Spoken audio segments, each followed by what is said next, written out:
तर नमस्कार शेतकरी मित्रांनो, स्वागत आहे पुन्हा एकदा तुमच्या सर्वांच्या आवडत्या चॅनल कृषी उद्योग या यूट्यूब चॅनलवरती। शेतकरी मित्रांनो, हरभरा या पिकावर दुसरी फवारणी कोणती घेणे गरजेचे आहे? भरपूर सारे शेतकरी मला कमेंटद्वारे विचारतात। निश्चितच पहिल्या फवारणीचा व्हिडिओ 40 ते 50 हजार शेतकऱ्यांनी पाहिलेला आहे। म्हणजे 40-50 हजार शेतकरी यावर्षी आपला हरभरा पिकाचा शेड्यूल फॉलो करणार आहे। शेतकरी मित्रांनो, एकच विनंती आहे, जे काही शेड्यूल असणार आहे तर ते तरी एकाच्याच सांगण्यावरून फॉलो करा, जेणेकरून तुम्हाला अंदाज येईल की बाबा कोण योग्य माहिती देतं आणि कोण चुकीचं माहिती देतं।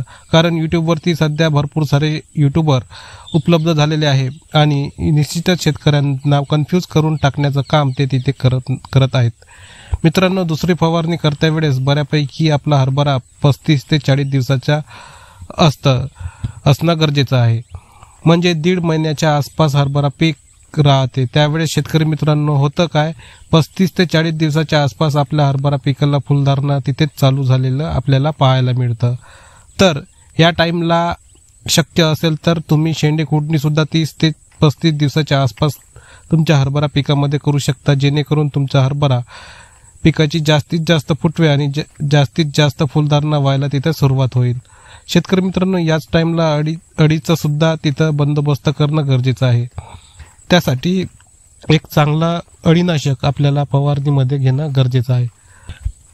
कारण मररोग समस्या, पिवळे पडलेली समस्या जर तिथे पाहायला मिळत असेल तर तुम्ही शक्यतो तिथे ड्रेंचिंग करणं गरजेचं आहे बुरशीनाशकाची। परंतु तिथे ते शक्य नसल्यामुळे फवारणीमध्ये जर बुरशीनाशक वापरला तरी सुद्धा त्यातून तुम्हाला चांगला रिझल्ट येईल आणि याच टाइमला जास्तीत जास्त फुलधारणा होण्यासाठी स्फुरद अन्नद्रव्य जास्तीत जास्त तिथे काम करतं। तर आपल्याला एका विद्राव्य खताचा सुद्धा तिथे वापर करणं गरजेचं आहे। आता हे जे नेमकं तुम्हाला 4 औषधं सांगितले, ते जे 4 वेगवेगळे कामं सांगितले, त्याच्यासाठी 4 वेगवेगळ्या औषधाचं काम पडलेलं आपल्याला पाहायला मिळणार।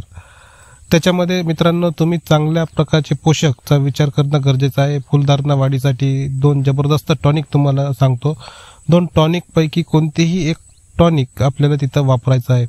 त्याच्यामध्ये शेतकरी मित्रांनो, तुम्ही फॅन्टॅक प्लस या टॉनिकचा 25 मिली प्रति 15 लिटर फवारणी पंपासाठी वापरू शकता, किंवा शेतकरी मित्रांनो, तुम्ही झकास या टॉनिकचा 7 मिली प्रति 15 लिटर फवारणी पंपासाठी तुम्ही तिथे वापर करू शकता। त्याच्यानंतर शेतकरी मित्रांनो, विद्राव्य खताचा विचार करूया। तर विद्राव्य खतामध्ये तुम्ही 1261 या विद्राव्य खताचा 100 ग्रॅम प्रति 15 लिटर फवारणी पंपासाठी तिथं वापर करणं गरजेचं आहे। त्याच्यानंतर शेतकरी मित्रांनो, बुरशीनाशकाचा विचार करूया। बुरशीनाशकामध्ये तुम्ही जे बायर कंपनीचं एलाइट या नावाचं बुरशीनाशक आहे, या बुरशीनाशकाचा सुद्धा तुम्ही वापर करू शकता, किंवा शेतकरी मित्रांनो, धानुका कंपनीचं जे जीनेट या बुरशीनाशकाचा वापर करू शकता 30 मिली प्रति 15 लिटर फवारणी पंपासाठी। त्याच्यानंतर शेतकरी मित्रांनो, अळीनाशकाकडे वळूया। सध्याच्या काळामध्ये तुम्हाला जास्त काही भारी अळीनाशक वापरायचे नाही आहे।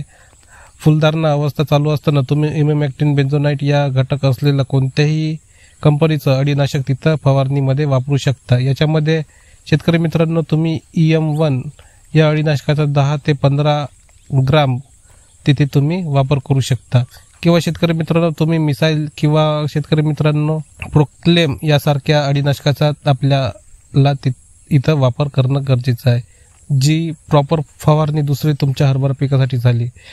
जास्त फुलं, त्याच्यासोबतच अळी आणि मररोग या सगळ्या गोष्टी आपण याच्यामध्ये कव्हर केलेल्या आहे। तुमच्यामध्ये कुठलीही शंका पडली असेल तर मला खाली कमेंट करा, मी उत्तर देण्याचा पूर्णपणे प्रयत्न करेन। तर मित्रांनो, आपण जर चॅनलवरती नवीन असाल तर चॅनलला नक्की सबस्क्राईब करून शेजारील बेल आयकॉनवर ऑल नोटिफिकेशनवर क्लिक करा आणि व्हिडिओला लाईक करायला विसरू नका। धन्यवाद।